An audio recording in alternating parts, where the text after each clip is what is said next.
Guys, welcome back to my channel. आज की इस वीडियो में हम लॉर्ड एल्गिन फर्स्ट और सर जॉन लॉरेंस के बारे में डिस्कस करने वाले हैं। तो चलिए स्टार्ट करते हैं।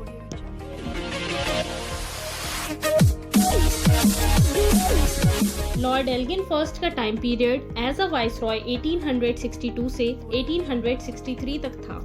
बस एक ही साल का टाइम पीरियड था इनका।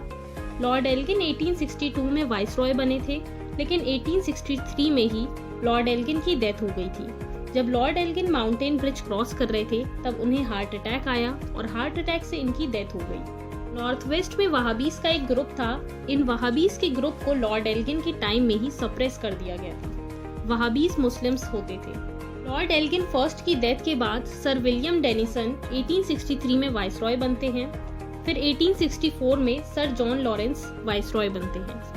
सर जॉन लॉरेंस का टाइम पीरियड 1864 से 1868 तक था। सर जॉन लॉरेंस के टेन्योर में बहुत सारे इवेंट्स हुए थे, जैसे कि उड़ीसा, राजपुताना और बुंदेलखंड में भूखमरी हुई थी। सर जॉन लॉरेंस के टाइम में ही यूरोप से इंडिया तक टेलीग्राफिक लाइंस की ओपनिंग हुई थी। इनके टाइम में पंजाब टेनेंसी एक्ट आया था और भूटान वॉर हुई थी। सर जॉन लॉरेंस के टेन्योर को हम 5 हेडिंग्स में पढ़ेंगे। फर्स्ट है बैकग्राउंड, सेकेंड है policy towards Afghanistan, the policy of masterly inactivity, third है भूटान वॉर, फोर्थ है उड़ीसा फेमाइन और फिफ्थ है अदर इवेंट्स। फर्स्ट है background. Lord John Lawrence India में नए नहीं थे, बल्कि इन्होंने ही फर्स्ट एंग्लो सिख वॉर में ब्रिटिश आर्मी को ऑर्गेनाइज किया था और सेकेंड एंग्लो सिख वॉर में ही इन्हें पंजाब बोर्ड ऑफ एडमिनिस्ट्रेशन का मेंबर बनाया गया था। सर जॉन लॉरेंस ने पंजाब में इंटरनल ड्यूटीज को बंद करवा दिया था।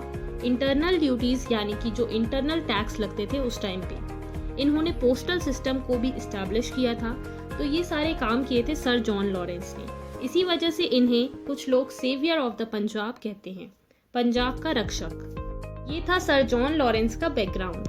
नेक्स्ट पॉइंट है policy towards Afghanistan, the policy of masterly inactivity. तो अब हमें देखना है कि सर जॉन लॉरेंस ने अफगानिस्तान में जो पॉलिसी अपनाई थी मास्टरली इनएक्टिविटी, वो क्या थी। सर जॉन लॉरेंस बहुत ही ज्यादा सतर्क थे अफगानिस्तान और पर्शिया के साथ डील करने में। इन्होंने अफगानिस्तान और पर्शिया के साथ बहुत ही केयरफुली डील किया। अफगानिस्तान दोस्त मोहम्मद के अंडर था, लेकिन दोस्त मोहम्मद की डेथ 1863 में हो गई थी। फिर दोस्त मोहम्मद का तीसरा बेटा शेर अली अफगानिस्तान का रूलर बनता है और शेर अली के बेटे मोहम्मद अली को शेर अली का सक्सेसर डिक्लेयर कर दिया जाता है। लेकिन फिर होता ये है कि अफगानिस्तान में सिविल वॉर होने लगती है, क्योंकि दोस्त मोहम्मद के 2 और बेटे थे, अफजल और आजम। ये लोग चाहते थे कि हमें रूलर बनाया जाए। फिर होता ये है कि सर जॉन लॉरेंस अफगान्स को उनकी लड़ाई खुद ही सॉल्व करने के लिए छोड़ देते हैं और इसी पॉलिसी को मास्टरली इनएक्टिविटी कहते हैं। मास्टरली इनएक्टिविटी का मतलब ये है कि दूसरों के मैटर्स में इनएक्टिव हो जाना, मींस दूसरों के मैटर्स में इंटरफेयर ना करना।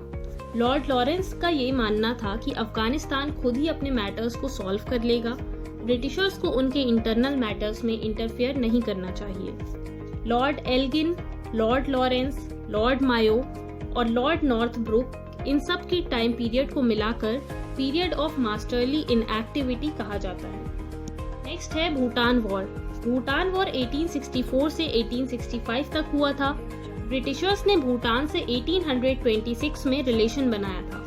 ब्रिटिशर्स पहाड़ी रास्तों को कैप्चर करना चाहते थे, क्योंकि इन पहाड़ी रास्तों से ही भूटानीज बार बार बंगाल और असम पर रेड कर रहे थे। रेड का मतलब है चढ़ाई करना। लॉर्ड एल्गिन के टाइम में भूटानीज और ब्रिटिशर्स में एक ट्रीटी साइन हुई थी। इस ट्रीटी में ब्रिटिशर्स से दुआर्स का एरिया ले लिया गया था। तो गाइस, दुआर का एरिया भूटान के पास चला गया था।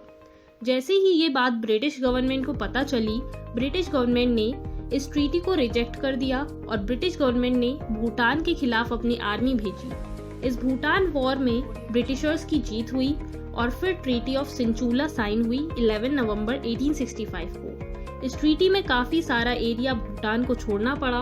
भूटान ने असम द्वार, बंगाल द्वार की टेरिटरी छोड़ दी और 80,000 की देवनागरी की टेरिटरी भी भूटान को ब्रिटिशर्स को देनी पड़ी। तो गाइज, ये था भूटान वॉर जिसमें ब्रिटिशर्स जीते थे। नेक्स्ट इवेंट है उड़ीसा फेमाइन। उड़ीसा में फेमाइन 1866 में आई थी। फेमाइन का मतलब होता है भूखमरी। उड़ीसा में बहुत भयंकर सूखा पड़ गया था और चावल की सारी फसलें बर्बाद हो गई थी। गवर्नमेंट ने चावल मंगवाया था, लेकिन जब तक चावल आए थे तब तक बहुत सारे लोगों की भूख से मौत हो गई थी। इस भूखमरी से बहुत ज़्यादा लॉस हुआ था, बहुत सारे लोगों की जान गई थी। कुछ इसी तरह का फेमाइन बुंदेलखंड और राजपुताना में भी आया था। इस फेमाइन से बहुत ज़्यादा हैवी लॉस हुआ था। फिर एक फेमाइन कमीशन बनाई गई थी जिससे कि लोगों को टाइम पर हेल्प पहुंचाई जा सके। तो गाइस, ये था उड़ीसा फेमाइन। अब देखते हैं अदर इवेंट्स। लॉरेंस के टाइम में ही सबमरीन टेलीग्राफी सिस्टम 1865 में इंडिया से यूरोप तक स्टार्ट किया गया था। Punjab and our tenancy act 1868 में आया था।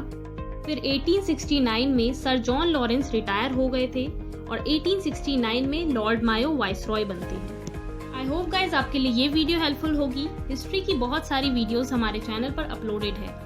हमने बहुत सारी हिस्ट्री के टॉपिक्स को कवर किया है, उनकी प्लेलिस्ट आपको प्लेलिस्ट सेक्शन में मिल जाएगी। अगर आपको वीडियो अच्छी लगी हो तो लाइक और शेयर करें। कमेंट में मुझे ज़रूर बताएं कि वीडियो कैसी लगी, और ऐसी ही और भी वीडियोस के लिए मेरे चैनल को सब्सक्राइब करके